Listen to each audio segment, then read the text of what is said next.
ಬೊಂಬಾಟ್ ಅಡುಗೆಗೆ ಸ್ವಾಗತ. ಇವಾಗ ಮಾಡ್ತಾ ಇರೋದು ಎಗ್ ಚಿಲ್ಲಿ.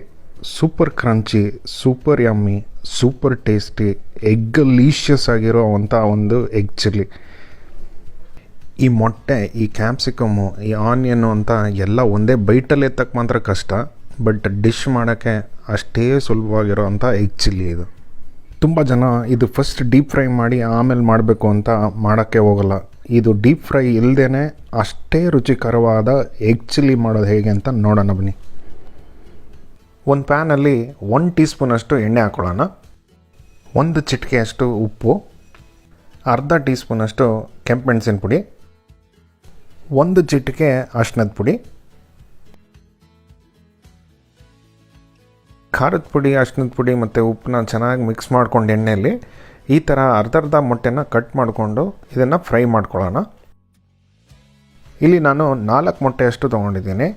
ಇದನ್ನು ಲೋ ಫ್ಲೇಮಲ್ಲಿ ಒಂದು ಸೈಡು 2ರಿಂದ 3 ನಿಮಿಷ ಫ್ರೈ ಮಾಡ್ಕೊಳ್ಳೋಣ. ಒಂದು ಸೈಡ್ ಆದಮೇಲೆ ಇನ್ನೊಂದು ಸೈಡ್ ಇದೇ ಥರ ತಿರುವಾಕಿ ಇದನ್ನು ಒಂದು 2ರಿಂದ 3 ನಿಮಿಷ ಫ್ರೈ ಮಾಡಿಕೊಂಡು ಸೈಡಲ್ಲಿ ಎತ್ತಿಟ್ಕೊಂಬಿಡೋಣ. ಇವಾಗ ಇನ್ನೊಂದು ಪ್ಯಾನಲ್ಲಿ 2 ಟೀ ಸ್ಪೂನಷ್ಟು ಎಣ್ಣೆ ತೊಗೊಳ್ಳೋಣ.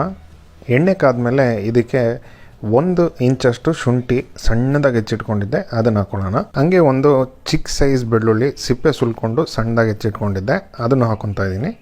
3ರಿಂದ 4 ಖಾರಕ್ಕೆ ಅನುಕೂಲವಾಗಿ ಹಸಿಮೆಣಸಿನ್ಕಾಯಿ ಹಾಕೊಳ್ಳೋಣ. ಇದು ಸ್ವಲ್ಪ ಖಾರ ಇರೋ ಮೆಣಸಿನ್ಕಾಯಿ, ಅದಕ್ಕೆ 3 ಹಾಕ್ಕೊಂಡಿದ್ದೀನಿ. ಇವಾಗ 3ರಿಂದ 4 ನಿಮಿಷ ಚೆನ್ನಾಗಿ ಇದನ್ನು ಎಣ್ಣೆಲ್ಲೇ ಫ್ರೈ ಮಾಡ್ಕೊಳ್ಳೋಣ. 1 ಹಸಿ ವಾಸನೆ ಹೋಗಬೇಕು, 2 ಈ ಫ್ಲೇವರ್ಸ್ ಎಲ್ಲ ಎಣ್ಣೆಯಲ್ಲಿ ಚೆನ್ನಾಗಿ ಇನ್ಫ್ಯೂಸ್ ಆಗಬೇಕು. ಇಲ್ಲಿ 1 ಆನಿಯನ್ನ 4 ಭಾಗದಲ್ಲಿ ಕಟ್ ಮಾಡಿಬಿಟ್ಟು ಈ ಥರ ಸುಲಿದಿಟ್ಕೊಂಡಿದ್ದೀನಿ, ಅದನ್ನು ಹಾಕ್ಕೊಳ್ಳೋಣ. 1 ದೊಡ್ಡ ಕ್ಯಾಪ್ಸಿಕಮ್ಲಿ ಅರ್ಧ ಭಾಗ ಅದನ್ನು ಅಷ್ಟೇ ದೊಡ್ಡದಾಗಿ ಕಟ್ ಮಾಡಿ ಇಟ್ಕೊಂಡಿದ್ದೀನಿ, ಅದನ್ನು ಹಾಕ್ಕೊಳ್ಳೋಣ. ಇವಾಗ ಇದನ್ನು ಕರೆಕ್ಟಾಗಿ 1 ನಿಮಿಷ ಚೆನ್ನಾಗಿ ಫ್ರೈ ಮಾಡ್ಕೊಳ್ಳೋಣ ಇದೇ ಥರ. ಇದಕ್ಕೆ ಇವಾಗ ಸ್ವಲ್ಪ 1 ಚಿಟಿಕೆ ಉಪ್ಪು ಹಾಕ್ಕೊಳ್ಳೋಣ. ಈರುಳ್ಳಿಗೆ ಕ್ಯಾಪ್ಸಿಕಮ್ಗೆ ಎಷ್ಟು ಬೇಕೋ ಅಷ್ಟೇ ಹಾಕ್ಕೊಳ್ಳೋಣ. ಇದನ್ನು 1 ನಿಮಿಷ ಚೆನ್ನಾಗಿ ಫ್ರೈ ಮಾಡಿಕೊಂಡು ಅದಾದಮೇಲೆ ಎಲ್ಲ ಸಾಸಸ್ ಹಾಕ್ಕೊಳ್ಳೋಣ. 1.5 ಟೀ ಸ್ಪೂನಷ್ಟು ಟೊಮೆಟೊ ಕೆಚಪ್ ಹಾಕೊಳ್ಳೋಣ. 2 ಟೀ ಸ್ಪೂನಷ್ಟು ಸೆಜ್ವಾನ್ ಸಾಸ್ ಹಾಕೊಳ್ಳೋಣ. 1 tea spoon chilli sauce. Light soya sauce ಇದ್ದರೆ 1 ಟೀ ಸ್ಪೂನ್ ಹಾಕ್ಕೊಳ್ಳಿ. ಡಾರ್ಕ್ ಸೋಯಾ ಸಾಸ್ ಇದ್ದರೆ ಅರ್ಧ ಟೀ ಸ್ಪೂನಷ್ಟು ಹಾಕ್ಕೊಳ್ಳಿ.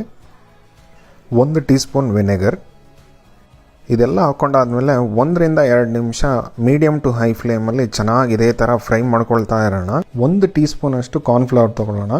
ಅದಕ್ಕೆ ಅರ್ಧ ಕಪ್ಪಷ್ಟು ನೀರು ಹಾಕ್ಕೊಂಡು ಚೆನ್ನಾಗಿ ಮಿಕ್ಸ್ ಮಾಡಿಕೊಂಡು ಇದ್ರ ಜೊತೆ ಸೇರಿಸ್ಕೊಂಬಿಡೋಣ.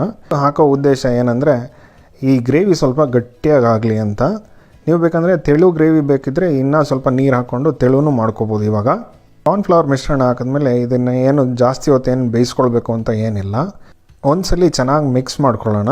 ಈ ಥರ ಮಿಶ್ರಣ ಸ್ವಲ್ಪ ತೀರ ಗಟ್ಟಿ ಅನಿಸಿದ್ರೆ ಸ್ವಲ್ಪ ಎಕ್ಸ್ಟ್ರಾ ನೀರು ಹಾಕ್ಕೊಳ್ಳೋಣ.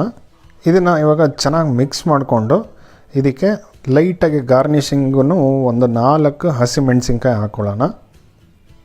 ಜೊತೆಗೇ ಫ್ರೈ ಮಾಡಿ ಇಟ್ಕೊಂಡಂಥ ಮೊಟ್ಟೆಗಳ್ನೂ ಹಾಕೊಂಬಿಡೋಣ. ಇದನ್ನೆಲ್ಲ ಚೆನ್ನಾಗಿ ಮಿಕ್ಸ್ ಮಾಡಿಕೊಂಡು ಮೇಲೆ ಸ್ವಲ್ಪ ಸ್ಪ್ರಿಂಗ್ ಆನಿಯನ್ಸು ಸಣ್ಣದಾಗಿ ಹೆಚ್ಚಿ ಹಾಕಿ, ಸ್ಪ್ರಿಂಗ್ ಆನಿಯನ್ಸ್ ಇರಲಿಲ್ಲ ಅಂದರೆ ನಮ್ಮ ನಾಟಿ ಸ್ಟೈಲ್ ಕೊತ್ತಂಬರಿ ಸ್ವಲ್ಪ ಹಾಕ್ಬಿಟ್ಟ ಅಂದರೆ ಕೋಲ್ಡಾಗೆ ಯಾವುದಾದ್ರೂ ಡ್ರಿಂಕ್ಸು, ಸ್ವಲ್ಪ ಹಾಟಾಗೆ ಈ ಥರ ಇರೋ ಸೈಡ್ಸು ನೆನೆಸ್ಕೊಳ್ಳೋಕ್ಕೆ ಎಷ್ಟು ಚೆನ್ನಾಗಿದೆ ಗೊತ್ತಾ. ನೀವು ಇದೇ ಥರ ಈ ಸ್ಪೈಸಿ ಆಗಿರೋ ಎಗ್ ಚಿಲ್ಲಿ ಟ್ರೈ ಮಾಡಿ ಅಂತ ಹೇಳ್ತಾ ಈ ವಿಡಿಯೋನ ಮುಗಿಸೋಣ. Until next time, Bombot Adige signing off. See you in another great video. Bye bye.